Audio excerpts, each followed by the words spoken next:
What is going on, Broncos country and couch potatoes? I know this is weird, right? No, Zach.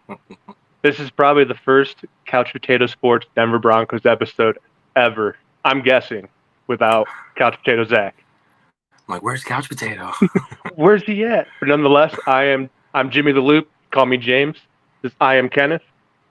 What's going Welcome. on, guys? Yeah, welcome. We're excited to be here. Couch Potato Sports, ready to talk some Broncos country today. Let's go. Absolutely, man. Dude, I'm sure you heard the news today. Just coming out. Breaking news. Actually, got a little breaking news guy here. Apparently, we are interested in Jonathan Taylor. Interested in trading for Jonathan Taylor. What do you think, man? My first instincts are like, what in the world, right, Jimmy? Because we got Javonte, we got a pretty solid back. I would say the like one of the main takeaways from this preseason is how good the running game has looked, right? Like Jaleel Three has deep. been, yeah, a shining star, hoping he makes the roster. But the idea of JT being a Bronco, that's nuts. That's nuts. What was your first instinct? My first reaction was Yeah. kind of similar to yours. Was why? Like I believe we have a top three, top five running back in the league when healthy in Javonte Williams. Right. But if you could bring in Jonathan Taylor and have both those guys in your backfield, you're going to be in and win a lot of games. Absolutely. Now the capital is kind of what scares me, but Mm-hmm. the way I see it though, if let's say this plays out, let's play this trade out. I'm imagining Javonte and or P Run are going to be involved in this deal, right? I mean, Yes. because why would you keep Javonte around? I mean, I would love. I'm not saying I'd get rid of him, but with They're too Jonathan Taylor, talented. Yeah, we right? got the capital invested in them. Yeah, exactly. Mm-hmm. There's no point in keeping both of them. So at that point, what draft capital? What's left? Right. What do you think it takes? I mean, I know, especially because we didn't have a first rounder this year, right? That was just, I mean, that was a consequence of getting Russ, and we knew that was kind of coming into it. And Sean Payton still worked his magic in the draft, but going forward, those first round picks are crazy valuable for a position that I think not only the narrative but the actual reality is like it's a position that you can find easily without having to spend a lot, right? Jonathan Right, Taylor was the number one running back in the league a couple of years ago. Of course, I want that in Brown. He reminds me of Terrell Davis, man. Like he's a right. freaking he's a brute. He's a beast. But And look what Davis did for us at that exactly, point. you're right. You're right. And that was kind of like the hump that we needed to get over. Even with Big John was the running game. But I don't know if the risk. I don't know if the price is worth the reward. I don't know. Now, hypothetically speaking, say it's a swap Javante for Jonathan Taylor, and we throw in fourth. Let's put a third on it. Let's put a little bit of value there. So Javante and a fourth for Jonathan Taylor. Are you pulling the trigger there? That's so hard, man. That's so hard. Javante, I already feel like this blue and orange connection to him, right? He's already Dude, kind of in the house. He's I already know. shown what he could be and whatnot. Jonathan JT is crazy. Don't get me wrong. He put the Colts like on his back a couple years ago. He's had injury problems, which is another thing to note. But bro, right now, give me Got, Javante all day long. I'm not we doing got it. Couch Yeah. Potato Sports making an appearance in the Hey, comments. Look at let's these studs. go. Miss you, Shout out buddy. Zach. Miss you, buddy. But hey, man, I don't think I'm doing the trade. No. Mm-mm. Javante, I mean, as you know, he's coming off a knee injury. Not as how do I want to word this? I guess not as big of a deal as they made it seem to be. They made it Right. seem to be a total blowout. I'm not sure that one way or the other whether or not that was true, but based on the timeline, I don't think it was as serious as they're saying it was. But like I said, I mean, he's top three, top five running back when healthy. I mean, he might be the best running back in the league when healthy. We haven't seen consecutive seasons out of this man yet. You know, And that's the key part too. He's in his third year, right? He's coming off an injured season, second year. Excuse me. JT needs to get paid. JT deserves a bag that's up in the top three, 3-4 running backs as well. I again don't know if that investment. Javonte's still on his rookie deal for 3 more years. It's like the same thing with Dalvin Cook. It's like the same thing with Stephon Diggs. Of course, we'd want them. They make our team better, probably in Madden. But right now, what we're trying to do, let's not mess it up, man. Let's not rock the boat. Exactly. That's a Madden deal that you do, but you don't get rid of Javonte in that situation in Madden. You're keeping both those guys. But no, I mean, it's you don't invest that kind of money into a running back in 2023. Right. I mean, a lot of teams do. Some teams are successful with it, but most of the time they aren't. A lot of the times you start seeing the downslope of that team, and we're a team trying to make an upslope here. We're trying to get a winning record. Exactly. Let alone talking playoffs. I mean that's just a whole different story. So, and I think even if we were to make the move, right, it kind of screams win now mentality, kind of desperation, kind of like what the Rams went through a couple of years ago. And look what happened to them after that. They got a ring, they got the Super Bowl, but we don't need to leverage the entire Denver Broncos future on a splash in the pan, on an unhappy running back who might not even get, might not even be the same way. Yeah. Which we might have. And I mean, we both agree Javonte Williams is an absolute stud. I mean, Samaje Perine, I mean, he is one of the best backup running backs in the league. And then Jaleel McLaughlin, dude, we might have Jonathan Taylor and Javonte Williams at our third string running back right now. Straight up. My guy looks like he can catch, he can hit the hole. He looks crazy, and that's the exact point, right? Doesn't that prove our point that someone like Jaleel, who just comes off another roster, catches Sean Payton's eye, can make moves, whereas Jonathan is gonna be your entire team. Yeah. It doesn't fit the puzzle pieces. And with Jonathan Taylor, you have to game plan around him. As your puzzle piece, because I mean you got to keep a guy like him happy, because I mean he's clearly not happy in his role right now. I mean I think it's more so the team and not so much the role. Right. But I mean you still got to more or less game plan around that guy, to where I mean we both watch the NFL. It's running back by committee for the most part. Even if you have your Javonte Williams, I mean Derrick Henry is your outlier. Nick Chubb is your outlier. Other than that, I mean, you're seeing 60-40 on your ones and twos, your first and second string guys. And that's what gets me excited about what we got, right? Because we got, I mean, as of right now, as of it's looking, we have like a three-headed thunder storm with Jaleel as the lightning right now. We got Javonte, Samaje, Mike Burton, who actually looked pretty good playing fullback back there, and Jaleel. Right? Yeah. But that also Sean Payton system, yeah. No, exactly. And I mean Burton's going to be a huge role in Sean Payton's system. He loves to utilize the fullback 3 tight end looks. I mean, he loves to have those big nasties out there on the field for sure. Yeah. Oh, absolutely. But Jaleel, that brings me to one of the things actually here on the ticker. Who are some of your preseason MVPs so far outside of Jaleel McLaughlin? Because he's clearly, I mean, the guy. That's a good question, man. I would say honestly right now, I love what I'm seeing out of Lil Jordan. Just catching targets, right? As right now we've been hit so hard with the injury bug as far as receivers, and it looks like Brandon Johnson's going to be back before the end of the season, but we need standout guys. We have a really, really crowded receiver room right now, so we need somebody to step up and make plays. I thought it was going to be Quez, but Lil Jordan has kind of caught my eye during the preseason. He's catching everything that is thrown his way. That's all we just need to move the chains this season. So exactly, and he's getting north and south. He's getting up the field. Real quick, I want to shout out over here. I'm live on TikTok as well. I don't know if you knew that, Kenneth. If you're over here on TikTok though, go over to my bio, click on the link tree, hit Couch Potato Sports YouTube. Come join us over there. Drop comments. We would love to interact with you guys. I'm kind of focused over here on YouTube. It's hard to read the TikTok comments, and there's so little as well. So come join us on YouTube. Go see what's up.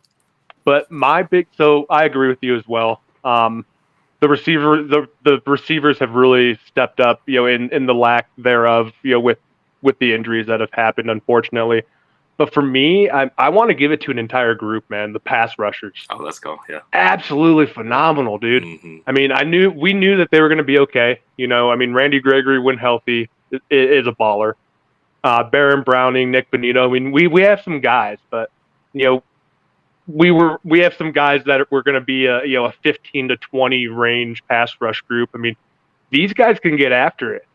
I think so too, and it gives me flashbacks to Vaughn and DeMarcus, right? Those years, even Shane Ray when he was popping off, and all those guys. And I think it's like an aspect of the personality of Broncos country, the Orange Crush, that we kind of need to be successful. The offense is a huge question mark right now. I think we know what our secondary can do, but if we know that we can put pressure on the Pat Mahomes, on the Joe Burrow, Justin Herberts of the world, then I feel confident in us not having to score 35 points every single game.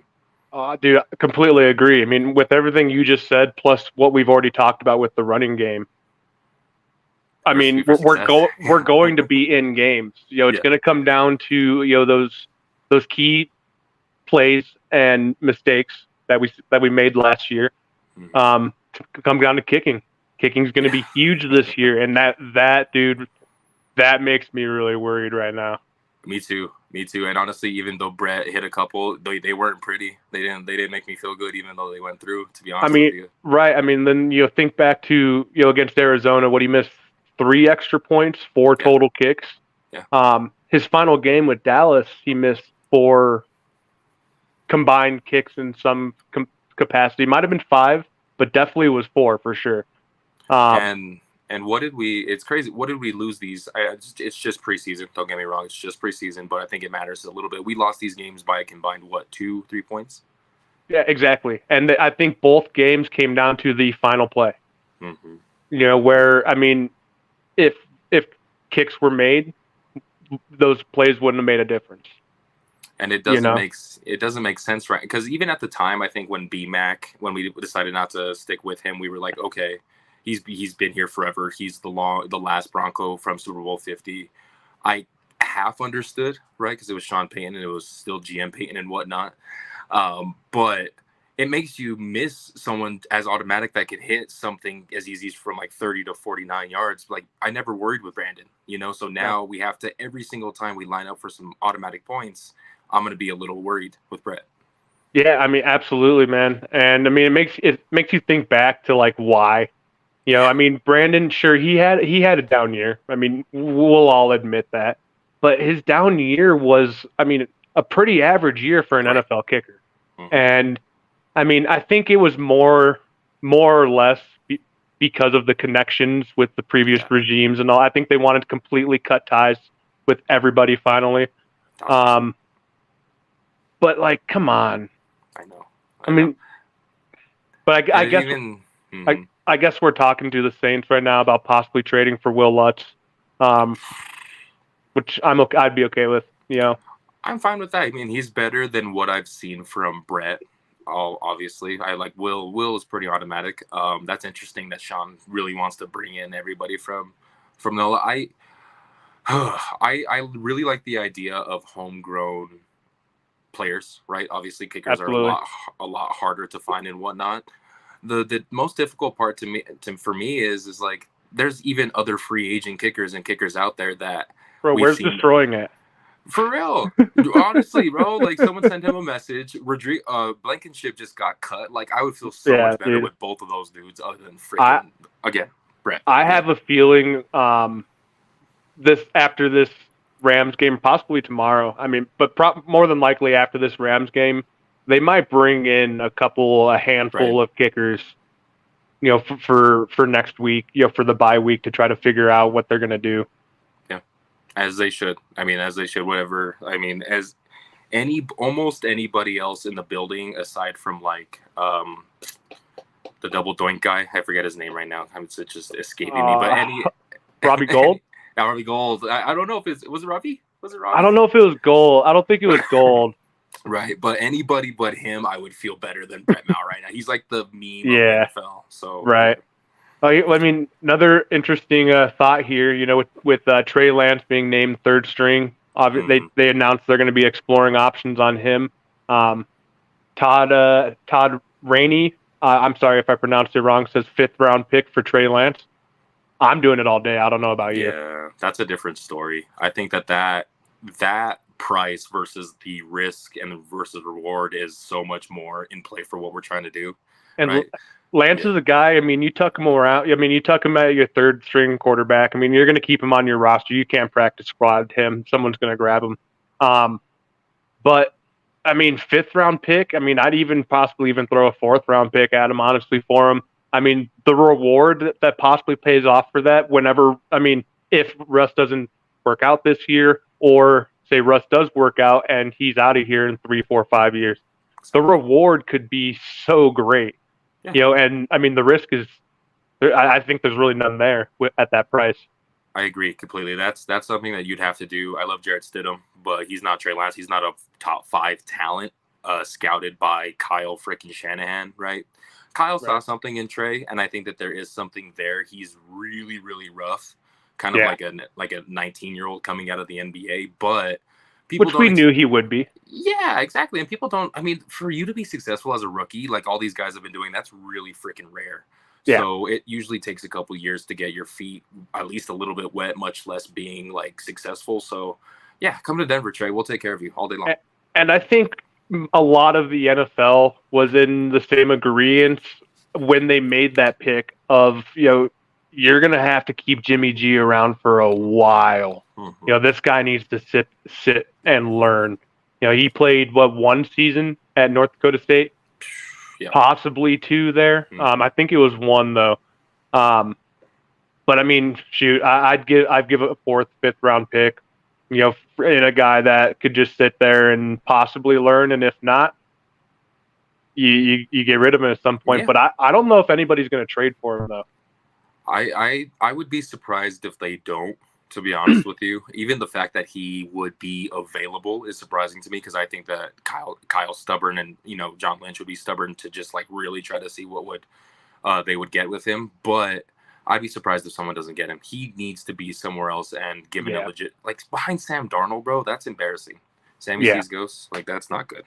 Right. And I mean, there's a lot of teams that, I mean, in their system that they currently have, that he would probably flourish in. I mean, even as a backup, you think of teams like the Bears. He would probably flourish in if he had to step in to that role. Simple, quick offenses that have a lot of quarterback movement. Mm-hmm. Mm-hmm. And that's the kind of quarterback that I think he would be. I just obviously think, and it's might be the jersey, a lot of comparison to Cap, a lot of comparison to Carson, just kind of the way he plays a gunslinger, like, improvising and whatnot. But both those guys made it almost to Super Bowls, or at least Carson made it to the playoffs when he was healthy and whatnot. So there has to be something there, right? There has to be. I mean, it's either that or, I mean, what we all know is to be true, too, is Kyle Shanahan's a genius. But, I mean, Wentz wasn't in the Shanahan system, True. I mean, different role. Exactly. Yeah, 1,000%. Yeah. But let's get into this week. We've got final preseason game here in Denver, first home game of the season. Super pumped, man. Just I'm not going to be at the game, but I'm just excited to hear the atmosphere coming through the TV. Same. They unveiled the brand new scoreboard today, like one of the biggest in the country. I don't know if it's NFL or just all North American sports, but that's crazy. That we deserve that. First Mile High crowd getting behind Coach P, like not having to see Nat Hackett anywhere near Mile High. Like, I'm pumped. I think I got goosebumps already. That's crazy, dude, bro. Right. Have you heard? I don't know if I've heard one way or the other whether or not the starters are going to play. I'm guessing they're going to, based on how Sean Payton's been treating this offseason or this preseason. I think I maybe half saw a tweet that they are going to, but even without that, I would expect at least a drive for sure. At least a series. Yeah. At least a drive, maybe 2 if they go 3 and out. But that's the one thing I don't want to see is a 3 and out. Yeah. But for today, the Rams came to Denver, first combined joint practice, and there was some fist flying, man. I didn't see. I was not up to the. So what went down? Who was it? I need the team in. So so some motion coming across the middle of the field. We had my new nickname, Damari Golden Gloves Mathis. Ooh, Made a okay, little I bit, like that. little bit of an extra shove after the play. Threw a receiver down, didn't like it, got back up. There were some punches thrown. Our guy Josie Jewell got involved in there, which I kind of expected. I don't know if you heard him at the podium yesterday. They were asked about combined practices and fighting because it's obviously happened a lot in the past. It's happened a lot this year, and he basically said, "I mean, I'm not going to start nothing, but I'm not going to run away either." That's the captain on defense, bro. The Josie's got everybody's back. That's the freaking outdoorsman right there. Yeah. But I mean, the details of exactly what happened may not be 100%, but it was Damari Mathis was Mr. Golden Gloves out there just ready to go down. That's another one. You want to talk about standouts, or at least people that you're excited for this season, bro. He's like Pastor 10. I'm trying to be number one on this squad right here. Like I expect a lot of things out of that guy. Well, then I mean, I know he's been hurt. I think a hamstring, some kind of soft tissue. Riley Moss is competing out there. Was competing out there too. I was hearing White Chalk, a great name for him. I was hearing great things from him up until he had I believe it was a hamstring, I want to say. Yeah. I mean, the injury bug has been nuts, but I think out of this, because normally, obviously, this is the second year that we've had, or I think the second year that we've only had 3 preseason games. Normally in the past, this would be the game that we would see the most out of the starters, probably. Right? Yeah, half, maybe into the third. Exactly. So now it's kind of funky. It being the last one, you don't want to get people hurt. You still want to complete your roster and whatnot. But knowing coach, knowing the culture now, we need to see. I want touchdowns. I want at least a couple tutties out of those guys. Yeah. I want definitely, man. I want to see a solid drive. If it ends up down close, you into the red zone with a field goal, sure. But like I want to see a touchdown out of this starting group, man. I didn't hear good things out of practice today, though. The offense, Russ, I heard looked good. I heard Russ looked good. I heard the receivers totally let him down, man. Dropping stuff. Yeah, I mean that's that's the one thing that will make me stand up and go into the other room if it continues this season, for real. Nothing against Judy, but can't shoot ourselves in the foot like that, especially if Russ is, taking those steps to get to his older self and feeling comfortable in a system and trusting everybody. But those are the little things you were talking about that derails everything. So hopefully shooting ourselves in the foot. Yeah, come on, just catch the ball. I heard out of one report, I heard it was 3 drops out of Judy alone. Another report was 4 out of Judy, so somewhere in the 3 to 4 range. I also heard a lot of compliments of Russ, saying like he was doing a very good job of getting through his progressions, getting to the underneath receiver when needed, and the balls that Judy's dropping, man, it's kind of just. It's been the same thing that we've seen in years past. It's when he can't catch it with his body. I don't know if he just never learned how to catch the ball just out with his hands, but I mean, maybe we're just gonna have to hit the man with some slants right in the chest and let him go to work. I don't know. He needs like a couple hours of the jugs after every practice or something. And that's the sad part is the only receiver I'm hearing not staying with Russ after practice is Judy. Get out of here, bro. It's I heard today it was only Sutton. Sutton was the only guy out. Sutton's been putting in work. That dude wants it. And Court, Court's beloved, and we know exactly what he's capable of. He loves, Broncos country, and I mean, that's just frustrating to hear about from Judy because we know the talent's there. We see all of those little intangibles and the footwork, everything. But if you can't pull it together, it's not good for anything. And we've seen it in flashes and put it all together. We've seen these like quarters, a half. Yeah. We've just we've never even seen a full game, I don't think, put together by him. And it's just there's so much potential there, dude. There's so much. And with that, he's expected to potentially be top 12, top 15, whatever you want, wide receiver 1 across the league. We love Court, but he's supposed to be the guy now. But yeah, that's just frustrating to hear. Hopefully they clean it up. Cooper Kupp's on the other side of that field judging you, so clean it up. Absolutely, dude. Hey, you know what? Let's get a little bit of positive news out here, because that kind of brought me down a little bit. Me too. So 4 guys I want to talk about that have been at practice. Mike McGlinchey, Justin Simmons, most importantly. Yeah. They've been practicing this week. They will continue to practice this week. I doubt we see either one of them on Saturday. No point. There's no reason to give them the extra 2 weeks to get us to, or actually, 3 weeks really to get to week 1, and let's ball out. Yeah, that's good news, man, because we didn't know if we'd have either one of them for week 1. And those are guys that we need, like 1,000%. Jay Sims, obviously, no explanation needed. He's heart and soul, not only on the defense but the whole team. But expect that from Mike too. He needs to be that presence on the offensive, something that we haven't had. And I can't even think who that would be. Who would have been like our Ryan Clady? I don't know who the hell, but McGlinchey needs to put that veteran experience into that O-line and just show them what it means to be a functioning. I think Big O was the last one. Yeah, honestly. Orlando Franklin. And he left in 2016, maybe 2017, and then ended up retiring. And then ever since, it's just been throwing stuff at the wall, guys getting hurt, flashes in the pan, expectations, all that stuff. So yeah, that's good to hear. Just a revolving door at right tackle, man. And I hope McGlinchey solves that. I really hope. So 2 other guys. One guy, he's been around the past few years, Jared Allen. He's been helping out with our pass rushers a lot. I think at this point, you could almost give him that DeMarcus Ware role, the pass rush specialist, coach type of thing, part-time. Like the Jared Allen, right? Like from the Vikings?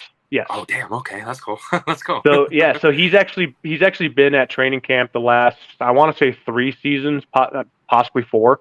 Really helping out a lot with the team.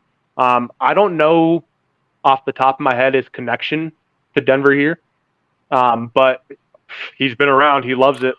He loves the outdoors, so maybe he I don't know, maybe he has a house over there. Maybe he and D Wolf are out there hunting some mountain lions, man. Bobcat, mountain lions, honestly. But that's good. He was one of the best, dude. He was a beast. I loved his celebration. He'd do the little thing on the floor. But that's good to hear. I saw that Drew Brees was at practice too. So any type of veteran presence to talk to those guys, I'm here for. Let's go. Oh yeah, dude, Drew Brees. So that's the guy that I really wanted to dive into a little bit, because we obviously know the connection of Sean Payton. We don't need to dive into that too much. That's one reason why he would be here, but that's not a reason why he would meet with the ownership and be here for multiple days. Right. So he has a few connections to Denver. So he's got a brother, lives in Cherry Creek. So apparently they're trying to play it off as, he's kind of just been in town, kind of just seeing what everything's all about. But he's also got a lot of money and time invested into the Cherry Creek area and school district. Interesting. So he's very invested into Colorado and specifically the Denver area. Now, why do you meet with the ownership specifically? Granted, they are. The owners of the Broncos. They're. The owners of Walmart. You got the Penners. You name it. Condoleezza Rice. So there's that aspect of it of just the connection portion of it. But Drew Brees is going to be a quarterback coach here in the next couple season or 2. I think it's interesting. I don't know what it is in the air in Denver or especially Del Valley. People love it. Even Drew Brees didn't even play for the Broncos. He has no ties, no association other than Sean Payton, and he's spending time and might be thinking about, and look at Peyton Manning. He was a Colt for a long time before he came to Denver. And I never see him in Indy ever. Nope. So I think they all come and they all stay. Right, exactly. And I don't blame them at all. Obviously, it's the culture. Obviously, they're very friendly. The air, every single thing you can name about Denver and Bronco country would make me want to stay too. But that's really interesting. I'm trying to my head's buzzing especially with like WNBA buzz going on with around the city too. Like, who knows if he's going to invest in that or whatever. But if Drew Brees is hanging around talking to Russell Wilson, that's not a bad thing. Let's No, have not at that. all. Yeah. And then I mean, to kind of add on to what you were saying as well, look at DeMarcus Ware's, enshrinement. He's got a Perfect. Broncos jersey there. Mm-hmm. That's not one way or the other. DeMarcus Ware is a great example of that. But a lot of players, they come, they want to stay.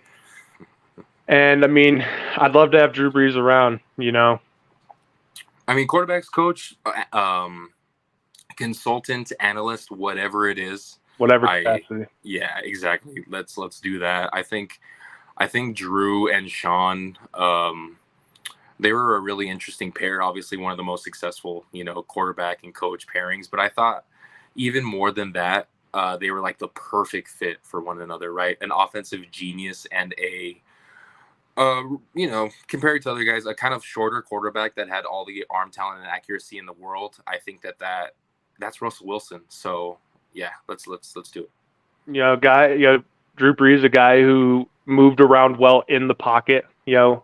Russell Wilson moves around well in the pocket, mainly outside the pocket is where he's made his name, but he's also very underrated in the pocket as well and moving around. Now, granted, you look at last year's tape, you wouldn't really see that.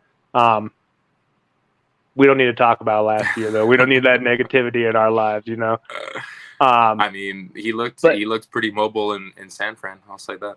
But who better to lead, kind of teach this offense to a guy with similar stature? He has a very similar play style while in the pocket. Russ does more than Drew Brees did outside the pocket. But Drew Brees was very underrated with his legs as well. That dude, early in his career, he can move. Very much so, and someone that played well, probably beyond their years than anyone ever expected, and was pretty successful doing that. Which I'm not saying Russ is the oldest guy or oldest quarterback, because he's not, but we need him to at least play at a high level here later in his career. So I think Drew is the best teacher for that. Yeah. Could there be a better offensive coordinator for Sean Payton's offense? I mean, seriously. I know. No, exactly. Yeah. Outside of Joe Lombardi, who did it for years.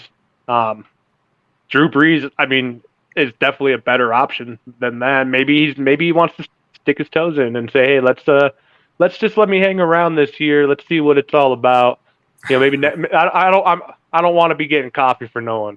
We're not doing that. If we're gonna do this, maybe he will though. Maybe he's that guy that's like, hey, if I'm gonna do this, we're all in. Like I'm getting coffee. I'll get you a donut. Yeah. Like.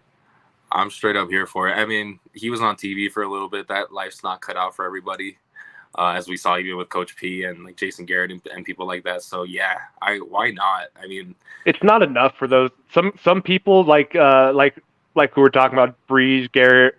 They need more. Like they need to be in the action. Like they can't just be talking about the action. They got to be in it. A part of it, yeah. And I think Drew Brees is definitely one of those guys for sure. Like he has to be. So.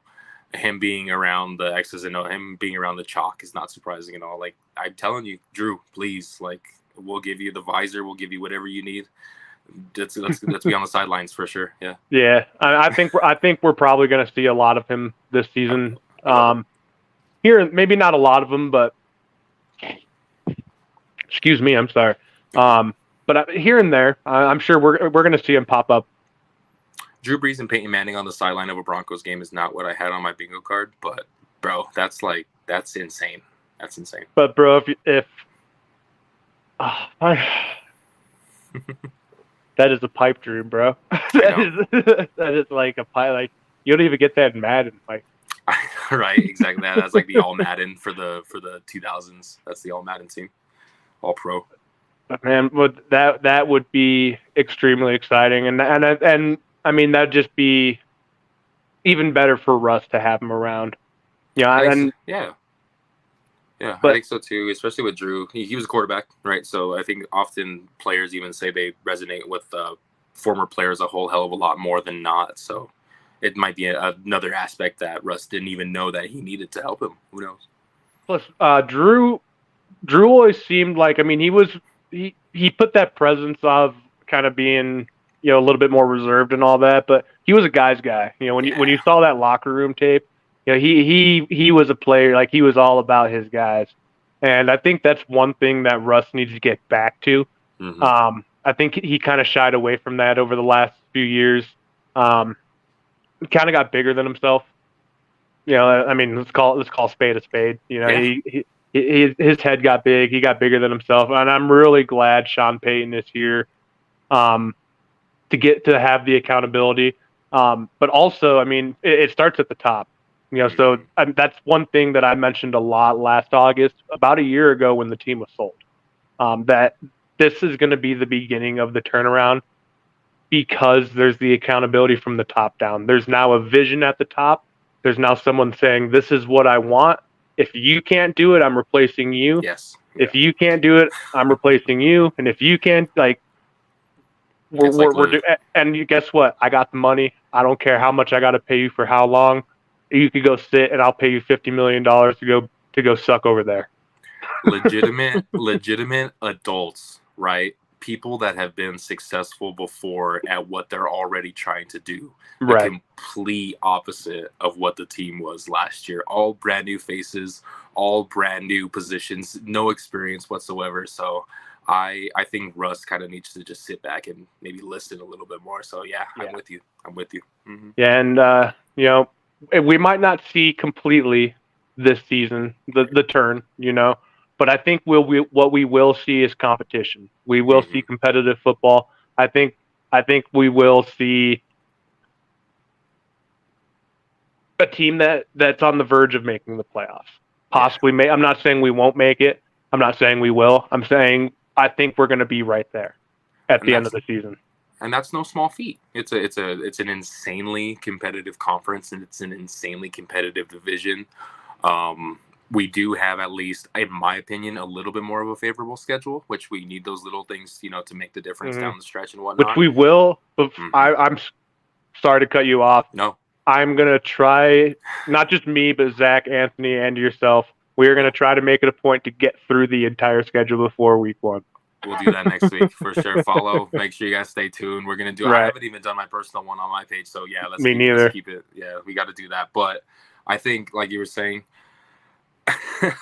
it's tough. It might be a relatively unrealistic expectation to consider this team a contender like it was last year. We legitimately thought they were going to be Super Bowl contenders, which in hindsight is a little ridiculous. So I think right now, going in with the most appropriate expectations, going in with realistic expectations and confidence in who's driving the boat, who's steering the bus. That's it. I feel good, bro.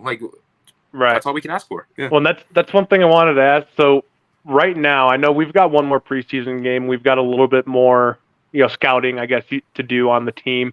But compared to before training camp, do you feel better or worse about the team? Ooh. That's a good question too. I would say, if it's a spectrum and worse, better, I would say my needle has moved a little bit in the better direction. The injuries kill me. They are the hardest thing in the world to deal with, especially when we don't even really know what we have as like a base with healthy players with our design starters, But other than that, everything that I've seen as far as player personnel, play calling, adapting, responding, even just stuff in the practices itself, I think it's all optimistic for sure. Yeah. I think I completely agree with you. If you were looking at a graph and you had a 0 being in the middle, of course, and you went 10 to -10. If I was started right at that 0 mark, I might be at a 0.5, maybe a 1. Move you a little bit, yeah. Because I was never really negative about the season because I always knew there was a plan moving forward since Sean Payton was hired and since the ownership, mainly the ownership and then Sean Payton. I knew there was a plan moving forward no matter what. Because if Russ stinks it up, we know where we're going. We've got Sean Payton at coach. We might have a new GM, but we've got Sean Payton at coach. We've got these guys as an ownership. Let's find our quarterback. We've got 2 parts of the triangle. So I was never in that negative, really pessimistic mode, but I was never really optimistic. I'm definitely a little bit optimistic, but I'm still tempering. I'm tempering my expectations here because it's a lot of there's a lot of new again. Yeah, I think that's the best way to put it.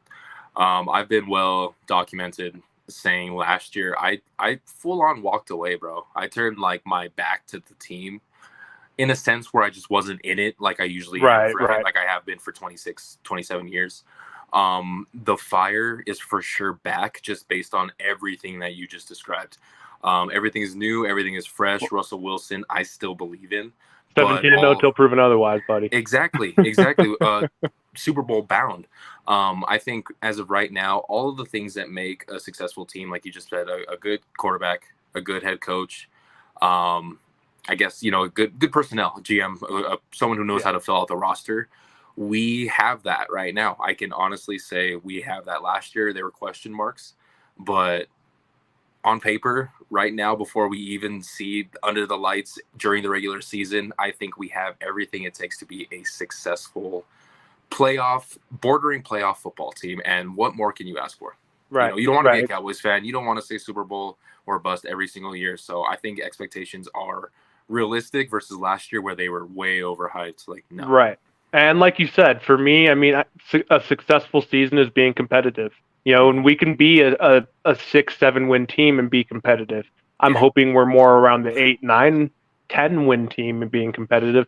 But you can still, I can still see this season being successful, even if we're in the 6-7 win range. I'm not going to be as happy about it, of course, but I could still see steps moving forward because we, like we've been talking about, the way Sean Payton put it, it was the triangle, the ownership, which has the accountability on everybody moving down, and the quarterback.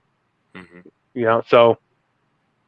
And if it's not a perfect combination, if it's not a perfect formula, that's okay. That happens every single. Excuse me. That happens every single year to 31 teams.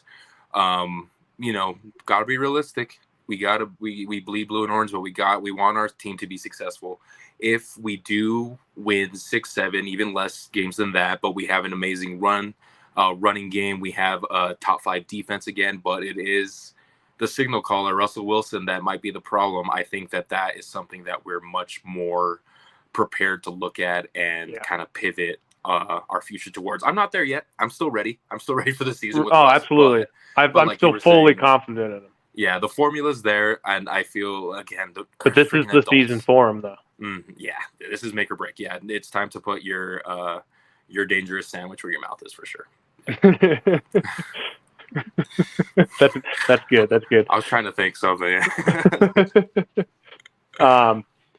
Well, so kind of circling back a little bit to this week's game. Are there players that you are really that you really want to see, perform, or that you want to see more from, or that you're really just excited to see more playing time out of? Yeah, I would definitely. That's a good question. I would have to say maybe some of those. We have a stacked tight end room, right? We have like 4 guys that are like perfectly serviceable. I want to see more out of their usage. Greg had a great catch last game. I was so happy to see Sexy Greg out there. But I think I think Trout, Chris, and Albert O, like they all have the capability of making really big plays for tight ends. And again, it's a big part of the Sean Payton system. And Albert O. Go ahead. Sorry.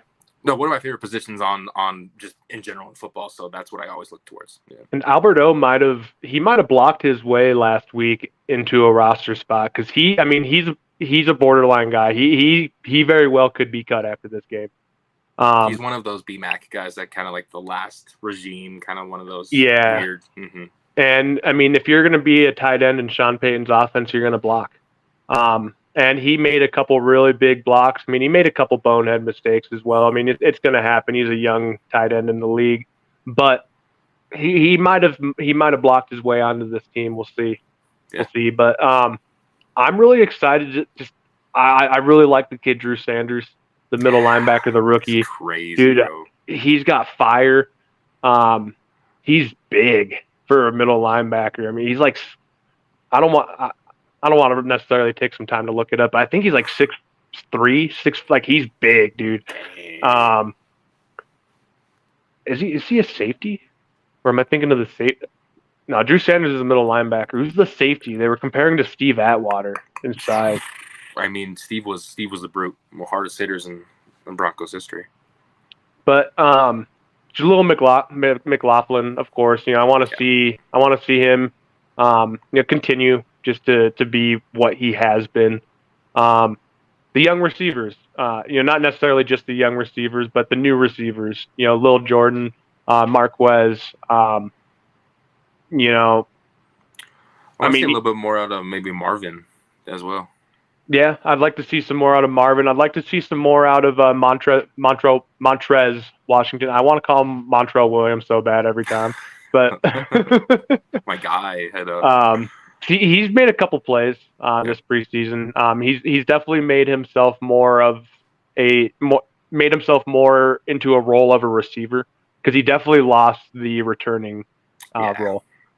So if he's going to make the team, that's where it's going to have to be as a receiver. So, just all the receiver group as a whole. I want to just who's going to step up. Amazing to me how people Kendall Hinton, has been here for freaking ever. Active Hall of Famer. Yeah, man. I completely agree, and even talk about Drew Sanders too. Seeing his first couple weeks in training camp, or for rookie OTAs, I should say, for rookie camp, you could tell that there was something a little bit extra with him. Sean Payton and George Payton are a crazy draft duo. It looks like already. It looks like in their limited capacity, we only had a couple of picks this year. It looks like almost every single one is not only like going to be serviceable, but they might actually be impact players, which is kind of crazy to think about. I was looking up. It's JL Skinner is the guy that Skinner. Yeah. Yeah.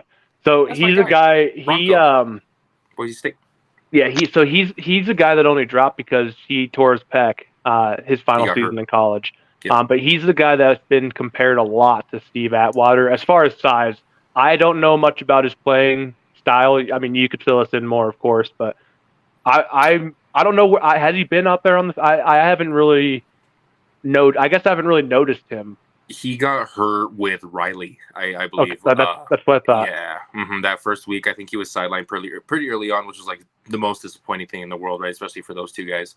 But everything that we saw at Boise State, my guy was a dog, like absolute missile coming in. So I think that's some good comparison. To be compared to Steve Atwater, that's nothing light. Man, and as us Broncos fans, unfortunately, we've already heard your name next to Steve Atwater, so we expect some big things already, man. Any particular matchups you're looking forward to? Like, I'm really hoping. I don't think it's going to happen. I don't think Cooper Kupp's played in the preseason at all. Rams historically don't play their starters in the preseason, but I would love to see the PS2 Cooper Kupp matchup. I don't think we're going to get it, but no, probably not. I mean, maybe. I don't know enough about the Rams, like whatever their system Sean McVay got going on right now, especially with starters. But if I were Sean, I probably wouldn't play Coop. But that's like a matchup for the ages, dude. That's amazing. Oh stuff. Yeah, I have heard though. All the reports today from the combined practice is Matthew Stafford is just lighting it up. Like he's back. Yeah, he's so scary. He always flies under the radar for whatever reason. I don't know if it's still the Detroit days or just because he does get hurt or whatever. But once Staff is going good, man, he's as good as anybody. I'll say it. He's been one of my favorite quarterbacks in the league for a very long time. He got drafted in 2011, 2012, somewhere around there, which is when I graduated high school in 2011. So I was coming out of high school going into playing college football, and he was being drafted. I was a Georgia Bulldogs fan at the time. My college, I've never affiliated too closely to a college, but that's a different conversation. But anyways, I've always loved the guy, so I always root for success. But I don't know. I don't think we're gonna see any Rams starters. Unfortunately, we might. I don't know. Then they're a team definitely like in a different, maybe not too different of a place where they kind of represent themselves as a question mark, right? Because they Yeah. still don't know what they have. So I wouldn't be surprised if Stetson Bennett, we see a lot of Stetson Bennett. But you're right, Stafford's He looked arm. good too. Man. Stafford has one of the most underrated arm talents probably in league history. Like he has like a top 10 legit. Just talking about just an arm, Stafford's up there Right. for sure. Oh, absolutely. I think most people that watch football or have been watching football for a decent amount of time would agree with that. Yep. Stafford's a dog, man, and I always think back whenever I think of Matthew Stafford, the first thing that pops into my mind is that dislocated shoulder play. Yeah. And just hearing him mic'd up say, "No, like did he catch? Like he caught it? No, I'm good. Let's go. Like just getting That's up to dude, it's crazy. insane. That is a quarterback you would love to have. And He's it gonna just be unfortunately he spent most of his career in Detroit before MCDC right. got there. Yeah, exactly. He's gonna be probably bionic by the time he's 80, but I don't think he cares. I don't think he cares at all. I don't think he does either. I another place I need to see success. Whether or not the Rams play their starters or not, I need to see our O line have success this week. Specifically in pass protection. Right. Because run blocking they've been phenomenal. Quinn Miners, the belly, one of the best run blockers in the league. I think so too. Pass blocking, he's got to get better. And Bowles, I don't know if it's confidence or I don't know what's going on, but he's got to step. I think so too. Yeah, I mean, it would be nice. I think Russ not having to scramble is a good thing, right? Not him having to use that as like a security blanket every single play will be nice. It was great to see him mobile. It was great to see him make plays with his feet, but I think we'd be more successful when he's able to go through his progressions, go through the system and everything like that. This is make or break for Garrett Bowles. I'm sorry, but like at this point, it's been too much. My guy's not. He's kind of a pain in the ass in every regard. He kind of, honestly, bro, he got bailed by COVID. Big time. Bowles, because I mean, especially when there was no one in the stadiums. I mean, he can hear clearly everything going on, the cadence. He never was late on a snap, and I think that was his biggest that is his biggest problem is he's late a lot on snaps, so he's constantly getting beat, so he's holding, trying to not allow them to get around the edge on him. And COVID bailed him because he can hear everything clearly. Last year he was kind of, before he broke his leg, he was kind of up and down. I think he was better for sure, like you said, than he was pre-COVID. Right. But that's a guy I'm definitely going to have an eye on Saturday. Yeah, being at the level where he was at before a major injury like that is really worrisome. Like if he was struggling side to side before that surgery, before the hit, then I don't know. But I think what's nice about this team is the depth behind him, or just in the O-line in general. There might be guys that are able to fill in younger ones that wouldn't be able to normally. Yeah. The only part of that worries me, Garrett Bowles specifically, is not having Dalton Risner as a crutch there anymore. I think he really relied on Dalton for his assignment. I think he forgot the snap count quite a bit, which happens. I mean, I've been there. It happens. So I think that was a big crutch. Ben Powers is going to be next to him now, who is a phenomenal guard in his own. But I don't know whether or not he can or will be that crutch for him. I'm sure he's willing to. But whether right. But whether or not they can communicate well enough to get that done is the question. Because Ben Powers, I think he's had. I don't know if he's been consistently on the field either. Right, exactly. Or at least hasn't been consistent either while on the field. Right, exactly. Yeah, I had heard mixed bag from Eagles fans. I think it was the exact same thing. It was like run blocking, yes, pass blocking, no, or something like that. So, yeah, I mean, it kind of all boils down to the O-line, unfortunately. I mean, as it does for every football team. Everybody, starts in the trenches. the success with the run game, which will open up the play action, which is the bread and butter for this offense, the scrambling, the boot, So it's something that we haven't had in a long time. I think I'll say that at least for the pass blocking aspect. We've been able to get by running just because we've had talented runners and, systems. But it would be really nice to have a top 5 offensive line for once. It would be really nice. I just had a random ass thought while you were talking about that. Let's give the 49ers a 4th for Trey Lance. Let's go put that man in the weight room and make him the next I'm totally blanking his name. Taysom Hill. Yes, Taysom Hill. Why not? He's probably more athletic than Taysom even is. He might not. He might not be able to do the blocking that Taysom Hill did, but I mean, there's a lot you can do with. I mean, the guy, he's athletic as shit. I mean, he can move. I just even being a Madden player in my past, I get thrilled with the idea of Trey Lance. I would run pistol, I'd run wildcat, I'd run options, all kinds of stuff. I know that's not really the NFL. It's hard to be successful at that, but his type of talent excites me. He needs to be at least give it a legit shot for sure. Well, and the thing with Taysom Hill too is we all remember a lot of plays from him because when he was on the field, he made plays. But he only if I remember correctly, the last year with Breeze, he only threw 7 passes, and he only caught in the teens. Ball, he didn't really do, but he had a handful of touchdowns, decent amount of yards. He wasn't as big of a player game to game as we remember it as, because when he did make that play, it was a big play. Yeah, when he completed that pass, it was a 50-yard pass. When he caught the pass, he made, he ran over 3 guys and made a dude miss and scored a touchdown. It's kind of like the Tim Tebow effect, right? Tim was, it was so rough to watch Tim sometimes, but we won a lot of games that season. There's some way that we could. I went to that Chiefs game that season. It was 7-6, bro. I saw Tim throw the ball to the freaking ball boy so many times out of bounds, but we won the game. He won the game. Dude, that was my freshman year of college. Oh my God, that was so brutal. But one of my best friends, I played O-line in college.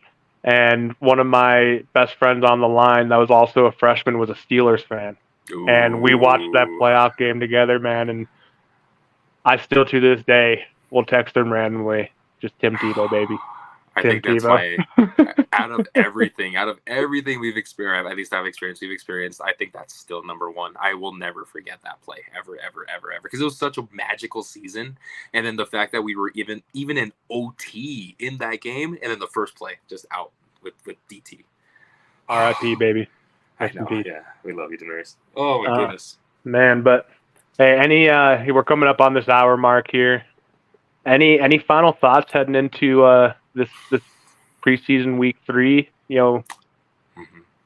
I would say, just leaving you guys with something. I would say we want success. It's so cliche. Success overall, and on all 3 sides of the ball: offense, defense, special teams. We want the systems that these brand new coaches, they're brand new. Sean Payton, Lombardi. Sorry, Vance. No disrespect to Vance, but we're back, baby. Yeah, it's a brand new this year. All these systems are brand new, and we hopefully want all the players to buy into it, because if they don't, then I don't think the team will be successful. Culture is absolutely everything, and from what I've seen so far, Sean Payton has done a good job at least, again, steering the ship. We don't know what it's going to look like. We don't know what it's going to look like until the first week of September. But if anything, heading into this game, I say let's just positivity. Let's get wins on every single play. Yeah, absolutely, man. And for me, I've been saying the same rhetoric all training camp, preseason. I want to see competition. Yeah. No matter who's out there, compete. If you fail hard. Do it as hard at 100%. And we don't need to win by any means, but if we're competing on all sides of the ball, at, no matter who's out there, the starters, second, third, fourth, if you're player 80 on the roster, I think there's only 75 right now, whatever. If you're the last guy on the roster, go compete. Let's go win a game. Yeah. Let's go make it to where it's not even close. Let's just go blow them out. Let everybody that's out there, let's just go score, go stop them, go make a tackle. Just go do your job. Let's not have week 1 against the Raiders have to be the first win, the first technical W that Coach Payton has to have as a Bronco. So yeah, it would be great. Let's get that slight little monkey off the back, and we know it's like we said, it's preseason. It's not really that monkey. It's not really the first win, but it's kind of is in a way, So But real quick, did you know that Jake Plummer's name isn't actually Jake? No, Jake the Snake. What's his name? So, in first grade, Jake went to school with another. Jake's name is Jason. So in first grade, he went to school with another kid named Jason, and I guess his teacher said, "No, one of you guys got to pick a new name," and and that's where he became Jake. So along the line somewhere, Jake the Snake came along, but that came up because I was watching DNVR, shout out. Yeah. I was watching their episode from yesterday, I believe it was, maybe 2 days ago. And I think it was Hank was telling the story because they call him Jason the Snason. I was trying to think of something. I don't think Jake Plummer has the same career that he did if his name is Jason. I'm sorry. No, Jason Plummer would have just sold insurance. One of my favorite Broncos of all time. He would have just got stoned all day and sold insurance. Like he does now, exactly. Right. I love it, Jimmy. I love it. But also the culture as well. I've seen it all preseason so far. We've seen it from Sean Payton. We've already seen the change. But when the starters are on the sideline, I want to see them in the game, focused. Cheering them on. Maybe coaching up some of the younger guys. Like I want to see that culture of coaching and of trying to build up the success. Trying to build up from the bottom. Because started from the bottom. Now we're here. Amen. Hey, Trizzy. I completely agree. I think that there doesn't have to be too many rules, too many regulations. I don't think it has to be so complicated. I think when it's going good, the simplicity is what stands out. So just like you're saying, have some fun, play some good football, and I think that's what Broncos country is all about. We expect winning football, but that's because they play the game the right way. Last year, the game was played the entirely wrong way. So we're ready to get back to some good football. Absolutely, man. Yeah, I'm really looking forward to it. I can't wait for Saturday. Mostly. Honestly, if I'm being completely honest here, mostly to get it done. Yeah. I'm so ready for week 1, man. Same. And to take out the Raiders. I've already got like 5 trash talk videos queued up on TikTok. Let's go. I'm ready to go, man. Me too. I'm buzzing already. Like I can't believe that it's here, but we're ready for business. I think a lot of narratives, a lot of changing, a lot of moving around in the NFL. And there was with us too, but the mission, like it doesn't change at all. We're still in the exact same place that we were last season, but with an opportunity, different tools, different, I don't know, just people involved, which makes things a lot exciting. I like it. Absolutely, man. Well, hey, Kenneth, always a pleasure, bro. Broncos country, always love hanging out with you guys. Always a pleasure. I'm sure we'll be back next week before week 1. Get our full schedule prediction out there for you guys, and get ready for the Raiders. I'm really looking forward to it. But yeah, man. Everyone, have a fantastic evening. We appreciate you guys. Thank you so much, Jimmy. I appreciate it.